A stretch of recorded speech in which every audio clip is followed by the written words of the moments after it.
एक और चीज, और वो उसके बाद ये मेरा लास्ट कमेंट है, वो लास्ट कमेंट है मेरा खान सर के ताल्लुक से।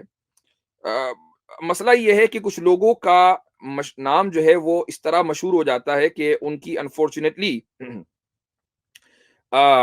इज्जत करनी पड़ती है। हालांकि वो इसके हकदार नहीं होते हैं।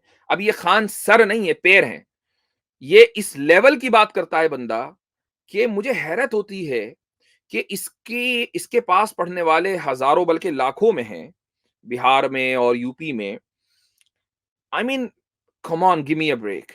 ऐसा आदमी कि जिसका आईक्यू लेवल इतना गिरा हुआ हो, वो तुम्हारा नेशनल लेवल का गुरु बन जाए, तो भाई तुम ये देखो। हमारे यहाँ एक रिवायत है, एक मशहूर ताबिई हैं, वो ये कहते हैं कि उन्जुरु अम्मन ताखुजून दीनकुम, कि तुम ये देखो पहले कि तुम अपना दीन किससे हासिल कर रहे हो। बंदा क्रेडिबल होना चाहिए, उसके पास मालूमात होनी चाहिए। जब तुम ऐसे लोगों को देख लो तो फिर उनसे इल्म हासिल करो।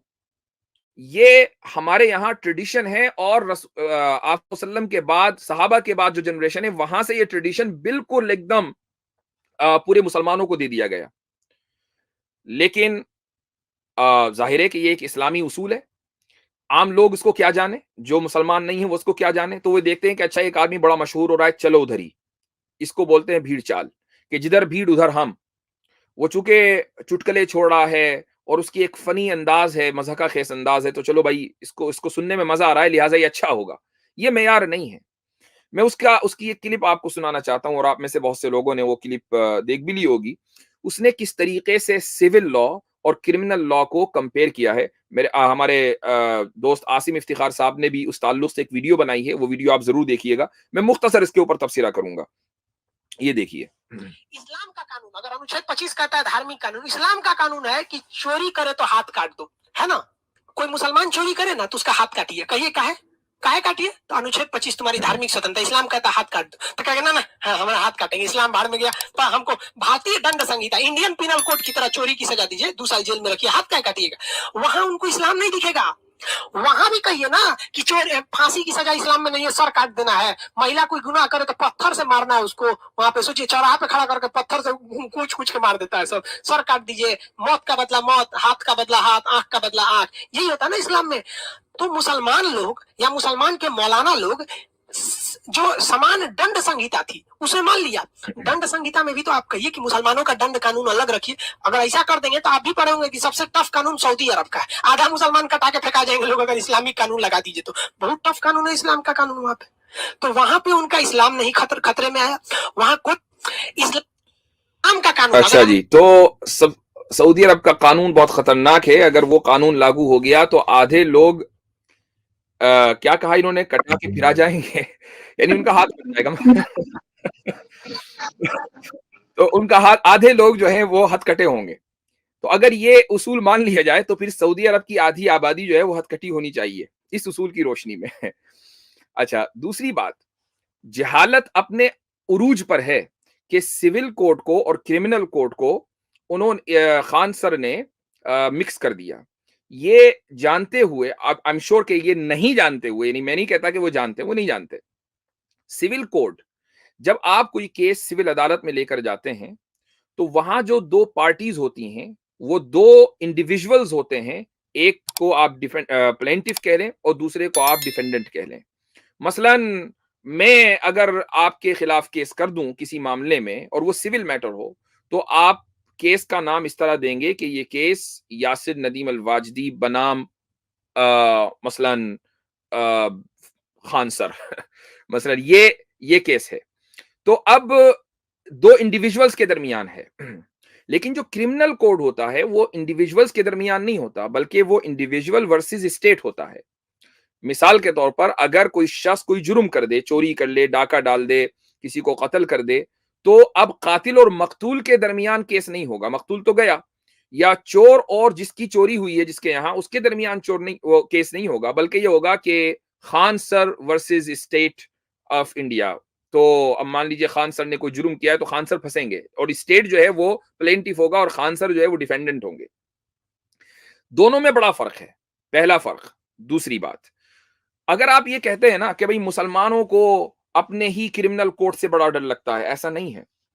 दुनिया के किसी भी मुल्क में अगर आप मुसलमानों से ये कहें और मुसलमान अपनी कुरान और सुन्नत से मोहब्बत करने वाले हों, और दुनिया में अक्सरियत अल्हम्दुलिल्लाह अभी भी ऐसी ही है कि भाई आपको इख्तियार है कि आपको हम सिविल कोड भी देंगे और क्रिमिनल कोड भी देंगे, तो मुसलमान बिल्कुल भागकर उस चीज को एक्सेप्ट करेगा। लेकिन क्या हुकूमत इस चीज के लिए तैयार है? क्या हुकूमत ये यानी जो सिविल कोड है, मुसलमानों का 3-4 मसाइल के अंदर जो एक एक्सेप्शनल ट्रीटमेंट है, हुकूमत वो छीन रही है। आप ये कह रहे हैं कि नहीं, क्रिमिनल कोड भी अलग होना चाहिए। तो आप ये चाहते हैं कि मुसलमान अपना एक्सक्लूसिव क्रिमिनल कोड डिमांड करें? अगर आप ये चाहते हैं तो ठीक है, मुसलमान डिमांड करेंगे। अगर देश की और मुल्क की ये ओपिनियन बन जाए कि मुसलमानों का अपना क्रिमिनल जस्टिस सिस्टम होना चाहिए कुरान और सुन्नत के ऊपर, बिल्कुल होगा। मुसलमान इसका बढ़ चढ़ कर इस्तेकबाल करेंगे, लेकिन उसकी कुछ शर्तें हैं। वो शर्तें ये हैं कि आपके जो जज हैं, जो आपके कॉलेजेस, लॉ कॉलेजेस से निकले हैं, उनको इस्लाम का कुछ पता नहीं है, उनको फिक्ह का नहीं पता, उनको इस्लामी कवानीन की अलिफ बा और ABC नहीं पता। लिहाजा जो फुकहा होंगे, आपको उनको, यानी जो फिक्ह के माहिर होंगे मुसलमान, आपको उनको जजेस हायर करना पड़ेगा, वो जजेस बनेंगे। उनकी अदालतों के अंदर जब केस जाएगा, तो जाहिर है कि वो फिर इस बात के का इख्तियार रखेंगे कि वो क्रिमिनल मसले के अंदर कोई फैसला सुनाए। Point number 1। पॉइंट नंबर 2, आप उस अदालत के तहत फिर पुलिस भी रखेंगे। चूंकि अदालत ने अपना केस सुना दिया, पुलिस उसकी हिमायत करने वाली नहीं है, तो अदालत का केस फिर नाफिज कैसे होगा? अदालत का फैसला, अदालत का फैसला नाफिज करने के लिए पुलिस फोर्स भी चाहिए। तो क्या आप इस बात के लिए तैयार हैं कि मुसलमानों की अपनी अदालतें हों और उन अदालतों के तहत उनकी बाकायदा पुलिस हो लॉ एंड ऑर्डर मेंटेन करने के लिए? क्या आप इस बात के लिए तैयार हैं? क्योंकि इस बात के लिए तैयार होने का मतलब यह है कि अब आप एक मुल्क नहीं, एक मुल्क में 2 मुकम्मल निजाम चला रहे हैं। तो ऐसी बातें ना करें कि जिसमें आप खुद फंस जाएं। ठीक है, मुसलमानों को कोई मसला नहीं है अगर वो सऊदी अरब में लागू कर चुके और गुज़िश्ता तकरीबन समझ लें कि 1400 सालों में 1300 साल तक के इस्लामी कानून दुनिया के मुस्लिम ममालिक के अक्सर हिस्से में मुकम्मल नाफिज रहा है। तो क्या आप समझते हैं कि इंडिया के मुसलमान अब इस्लामी कानून से नफरत करने लगे हैं? ऐसा नहीं है। तो ये एक फालतू की दलील है। महज लो आईक्यू लोगों के से वाह-वाह बटोरने की एक कोशिश है, नाकाम कोशिश है, और यही वजह है कि सामने जो बेचारे कोचिंग वाले हैं, आई एम श्योर के निहायत लो आईक्यू लेवल के लोग हैं।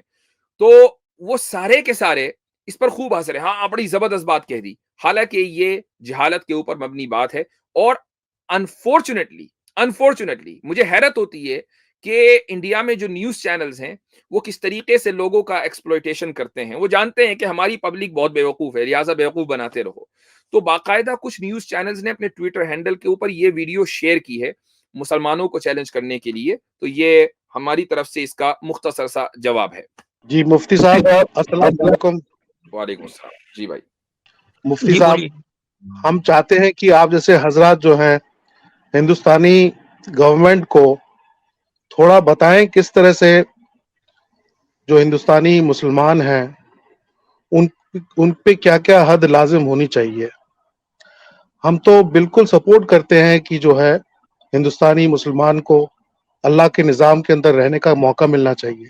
हम चाहते हैं कि आप मदद करें, कम से कम आप अपना जो है अपना जो कुछ लिख करके दें कि क्या क्या हद होनी चाहिए हिंदुस्तानी मोमिनों के लिए, जिससे कि वो अल्लाह के निज़ाम को फॉलो कर पाए। बहुत अच्छा, मेरा यही मशवरा है। बहुत जबरदस्त। हम आपकी इस सपोर्ट की कदर करते हैं, अगरचे हमें मालूम है कि उसके पीछे नीयत कुछ भी हो सकती है, लेकिन नियतों का हाल ऊपर वाला जानता है। लेकिन हम आपकी सपोर्ट की कदर करते हैं।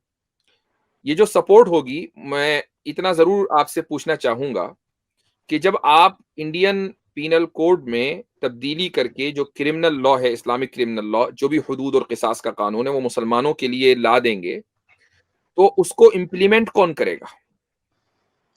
जी, उसको इम्प्लीमेंट तो कोई भी कर सकता है, मतलब कि ये भी इस कानून का हिस्सा है कि उसको कोई भी इम्प्लीमेंट कर सकता, उसको एक नहीं और जज ही इम्प्लीमेंट करेगा। नहीं, हमारी ज्यूरी में जो होगा, जज में होगा, बिल्कुल काजी होंगे जो कि अजीब। अगर मोमिन हजरात होंगे, जैसे अगर किसी ने चोरी की, उस गैंग के अंदर 4 हिंदू हैं, 1 मुसलमान है, तो हाँ, पूरी ज्यूरी जो होगी जजमेंट में एक काजी हजरात भी होंगे, जो कि मोमिन को जो है, जो उसको अपनी सजा देनी चाहिए वो अपनी देंगे। ठीक बाकी जो होंगे, बाकी जो हिंदुओं को होगा वो अपनी नॉर्मल जो आजकल आईपीसी चल रही है वही हाँ, चलती रहेगी। No tension. आप ये समझते हैं कि खान सर वाला ये जो आर्ग्यूमेंट लेकर आप आएंगे तो हम जो है एकदम आजिज हो जाएंगे। मैं तो अभी, आप शायद थोड़ा देर में आए हैं, मैं तो इसी चीज को कह चुका हूं कि आप अगर हमारे जजेस लेने के लिए तैयार हैं और उन जजेस के तहत लॉ एंड ऑर्डर एजेंसीज काम करेंगी, अगर इसके लिए तैयार हैं तो, और मुसलमानों को उनका सेपरेट क्रिमिनल कोड देने के लिए तैयार हैं, वेलकम। और क्या चाहिए हम भाई? तो मुफ्ती साहब, क्रिमिनल कोड शैलेश तो भाई से मैं नहीं। कुछ पूछना चाहता हूँ। शैलेश भाई, आपको पता है कि आईपीसी के पीछे क्या होता है? आईपीसी काम कैसे करती है, आपको पता है? या जी कोई जी भी जो मुझे पीनल पता है। कोड होता है उसके लिए क्या जरूरी चीज है? जी जी वो उसका होता है, सीआरपीसी होती है जो हाँ, क्रिमिनल तो प्रोसीजर सीआरपीसी कोड होती है, होता तो है। अगर आईपीसी लाएंगे यानी इस्लामिक पीनल कोड लाएंगे, आईपीसी का मतलब यहाँ पे इस्लामिक पीनल कोड, तो जी, इस्लामिक पीनल कोड के लिए आपको सीआरपीसी भी लानी पड़ेगी ना, इस्लामिक वाली। इस्लामिक पीनल कोड के लिए हाँ उसमें तब्दीली करेंगे, बिल्कुल करेंगे, नहीं नहीं, तब बिल्कुल मतलब करेंगे। इस्लामिक पीनल कोड ला रहे हैं तो आपको उसी के अकॉर्डिंग सीआरपीसी भी तो लानी पड़ेगी ना। बिल्कुल सीआरपीसी में तब्दीली करेंगे, बिल्कुल तो बात करेंगे। ऐसे सीआरपीसी कर भी रहे हैं नया तो लाए जैसे हैं जैसे आप? सारा सारा इन्हीं के केस अंदर है। जैसे केस बात अगर ऐसे कर अगर रहे हैं। अच्छा, ठीक है मैं शैलेश तो भाई, क्लैरिफाई करता सीआरपीसी आप लाएंगे यानी या इस्लामिक पीनल कोड के लिए सीआरपीसी लाएंगे, तो आपको हूं। जी पता है कि सीआरपीसी लाने का मतलब है कि आप मुसलमानों को एक पूरा अलग स्टेट दे रहे हैं। नहीं नहीं नहीं, स्टेट नहीं दे तो रहे फिर हैं आपको हम सीआरपीसी का हम लॉजिक एक ही नहीं पता निजाम दे फिर। रहे हैं, हम उनको एक मौका दे रहे हैं कि वो जो है अल्लाह के निजाम में जो है वो अपना जो है अपने हद में रहे। जी हम चाहते हैं कि मौलवी साहब बताएं, पूरा गाइडेंस दे क्या हद होनी चाहिए मोमिनों के लिए, हद जी, पूरा तो हो। हम तो वो चाहते हैं ऑलरेडी है, वो गाइडेंस देने की जरूरत नहीं है, वो ऑलरेडी है। नहीं कहाँ आप ऐसा है। करें कि जाएं आप, हम आपका सपोर्ट करेंगे। आप जो है लॉ कमीशन को एक चिट्ठी लिखिए, हम्म। ठीक है? नहीं आप कम से कम हम इतना तो तो ना करेंगे, इनिशिएटिव वो तो लीजिए आपका काम है, ये शैलेश तो भाई। आपका काम है। एक पीआईएल फाइल करें आप सुप्रीम कोर्ट में, नहीं और मैं मेरे पर ये काम मेरा नहीं, मैं तो आपको दावत दे रहा हूँ कि आप आइए। सुनिए, हम तो पहले जो मुस्लिम लॉ है, मुसलमान उसको बचाने की फिक्र में है कि चाहे जाए कि वो क्रिमिनल लॉ के ऊपर जाएं। अभी हुकूमत वो देने को तैयार नहीं है, लेकिन चूंकि आप हुकूमत के तर्जुमान बनकर, रिप्रेजेंटेटिव बनकर हमें कुछ देने के लिए आए हैं, तो हमें मालूम है कि आपकी वो वैल्यू तो है नहीं, आप दे नहीं सकेंगे मैं उसको। तो तर्जुमा हुई नहीं ना, फिर क्यों सोच रहे हैं। लेकिन आपके पास एक तरीका है, और वो ये कि आप अक्सर, चूंकि जो देखें इस्लामी जो निजाम है उसकी सबसे ज्यादा मुखालफत कौन करेगा? हिंदू समाज करेगा। आज भी इद्दत की, तलाक सलासा वगैरह वगैरह, इन सब की मुखालफत कौन कर रहा है? हिंदू कर रहा है, हालांकि उसका इससे कोई लेना देना नहीं है। तो अगर हम ये कहेंगे कि नहीं हमारा अपना पीनल कोड होना चाहिए, तो आप ही की कम्युनिटी के लोग मुखालफत करेंगे। लेकिन जब बिल्कुल मुफ्ती साहब मुखालिफत नहीं कहेंगे बल्कि गद्दार कह देंगे, बोलेंगे ये अपनी एक स्टेट की डिमांड कर रहे हैं। ऑलरेडी मैंने ट्विटर पर यही बात लिखी तो लोग ये कहने लगे कि हमने ऑलरेडी पाकिस्तान दे दिया, बांग्लादेश दे दिया, हाँ। वहां मुल्क में इसकी गुंजाइश नहीं है। तो इसका और तरीका मैं बता रहा हूँ। इसका तरीका ये है कि आप एक पीआईएल फाइल करें सुप्रीम कोर्ट में और कहें कि भाई मेरे समाज को, अगर मुसलमानों को उनका क्रिमिनल कोड मिलता है विद ऑल इट्स रिक्वायरमेंट्स, कोई इसके ऊपर आपत्ति नहीं है, कोई एतराज नहीं है, और मैं सपोर्ट। और साथ में जो मसाइल ऐसे हैं कि जिनमें इस्लाम में कुरान और हदीस क्लियर नहीं है और अब लेजिस्लेशन बनना है, तो आप मुसलमानों को लेजिस्लेटिव अथॉरिटी भी देंगे। तो आप गोया कि मुकम्मल सेपरेट स्टेट की डिमांड करें सुप्रीम कोर्ट से, तो फिर देखें आपको हम सपोर्ट करेंगे। मुफ्ती साहब आपको पता है, मैं अब लॉ के बारे में बता दूं। मुफ्ती साहब सुन लीजिए मेरी बात, मेरी दलील सुन लीजिए। रिट पिटीशन मेंटेनेबल नहीं होगा मेरा, क्योंकि मैं हिंदू हूँ। सिर्फ जो है मुसलमान जो होता है, अफेक्टेड पार्टी होता है, जिसको कोई बेनिफिट चाहिए होता है, जिसका कोई राइट जो है अफेक्ट हुआ होता है, वही पिटीशन कर सकता है। मेरे को सुप्रीम कोर्ट बोलेगा आपका किस हैसियत से आप यहाँ पर आए हो, यहाँ पर आप हिंदू हो, आपको कोई लेना देना नहीं, आप यहाँ पर आकर नहीं के नहीं, बिना मैं आपको बता रहा हूँ ना, आपको देखिए पीआईएल कैसे ऐसा नहीं है ना, सबका तरीका है जनाब शैलेश भाई, आप बहुत काम कर सकते हैं। आप जाएं, इसका पिटीशन दायर करें, आपके मुसलमानों को ये राइट्स होना चाहिए कि वो आईपीसी डिमांड करें, इतना तो हमें करवा दें। हमें ये राइट्स नहीं है अभी, इसलिए हम नहीं कर पा रहे ना। आप इतना करें कम से कम कि कहें कि इंडियन लॉ के अंदर मुसलमानों को ये राइट्स दे दें कि वो डिमांड कर सके अपने आईपीसी की। राइट, इतना तो करवा दें हमारे लिए आप। नहीं इसमें तो आप ये भी कह सकते हैं कि जिसको राइट चाहिए, देखिए आप अदालत में लिखकर दे दीजिए कि मेरी कम्युनिटी को कोई एतराज नहीं होगा, ये तो आप कह सकते हैं ना, यहाँ तो आपका इंटरेस्ट है। बाकी हम देखते मुफ्ती साहब आप डाल दीजिए, मैं आपको एफिडेविट ला के दे दूंगा कि मेरे को कोई एतराज नहीं है। मैं आपको पूरा सपोर्ट करूंगा कि आप हद जो है तय करें मोमिनों के लिए। मैं तो बिल्कुल मेरा दिल बाग बाग हो जाएगा, मैं बहुत खुश हो जाऊंगा। आप अपना दिल बाग बाग के बजाय गार्डन गार्डन करें, और उसका तरीका ये होगा आप पहले जो है गारंटी ले लें, और वो गारंटी आप मेरी स्ट्रीम पे नहीं, चूंकि I am nobody your nobody, आप सुप्रीम कोर्ट में जाइए, पीआईएल फाइल कीजिए, और उसके बाद फिर आप देखें मुस्लिम पर्सनल लॉ बोर्ड को मैं लेकर आऊंगा। मेरा लोकस स्टैंड ही नहीं है मुफ्ती साहब, सुप्रीम कोर्ट डिसमिस कर देगी पिटीशन मेरा। नहीं करेगी ना, आप डालिए जो एक दफा, आप एक दफा डालिए, डाल के तो देखिए, फिर डिसमिस करेगी, फिर आइएगा दोबारा से कि डिसमिस कर दिया, अब आप जाइए, आप एक दफा डाल के तो देखिए पहले। लॉ की जानकारी रखता हूँ। आप तैयार क्यों नहीं हो रहे हैं डालने के लिए? नहीं, आप मेरे ऊपर क्यों डाल रहे हो? मैं चाहता हूं कि आप लोग आगे आए, आप लीडर हैं, जो आप बड़े भाई, हमें तो आप इतना दे नहीं रहे। अभी तो फिलहाल आप हमारे यहाँ जो पॉलीगेमी है उस पर सवाल उठा रहे हैं, हमारे यहाँ जो अभी विरासत का मसला है